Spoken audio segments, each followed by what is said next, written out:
কাজী সাহেব তাড়াতাড়ি বিয়ার কাজ শুরু করেন, আমার আরেকখান যাইতে হবে। তাহলে আপনারা ভালোভাবে সুন্দর পরিবেশনে বসেন। কোনটা ছেলে কোনটা এটা? হ্যাঁ এটাই পোলা। এটা পোলা না পোলার বাপে? হালা দুরু পোলার বাপ দামি, আপনি কি কয়েন? না বা উনি কি কয় হারাম বেলা তুই চুপ থাক। কোথায় না বা এই পোলার কাছে কি মিয়া দিব? তাইলে কি মেয়ের মাইরে দিবনি? এই যে ওরে, আপনি আবার কয়েন কি মেয়ের মারি দেবো কে? না বা মাই ভালো হারাম যা তো জন্ম করে বিয়ে করাই দিব, তুই চুপ থাক। এই ভাঙাচোরা ভাঙড়ি মাল কোথায় থেকে জোগাড় করছে না? আর দূর আপনি বিয়ে করেন। আমি যা যা কমু তুমি তাই তাই কয়ো।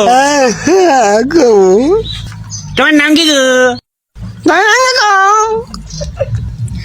আরে ভাই ভালো করে কও। আরে ভাই ভালো করে গাও। তোমার আপন নাম কি গো? তোমার আপনার নাম কি গো? হারাম দাদা তরকাটা দিয়ে নই। হারাম যা তোর করে দেনি। দূর ভাই ফুলারে খালি মারন কে? আরে দেন না হারাম দাদা করে কেমন? থাক বাবা, যা কয় তাই শুনো। তুমি বিয়ে করো দেখছেন ভাই আবার কয় কি? এমনই করবো, আপনি বিয়ে করাইন। না বা তুই আর না আব্বা না আব্বা করিস না, তোর নিকে মেয়া দেখবার দেয় আমি বিভূত পড়ে গেছি। আবার হ্যাঁ করস, তোর গাছ বেশি দিন কিন্তু এবার দেখিস নে। শালার শালার কনে কন হাগল পাগল সার বিয়ে পড়ায় তাই আমার মান সলেমান সব চলে গিয়েছে। দূর এই বিয়ে আমি পড়াবো না।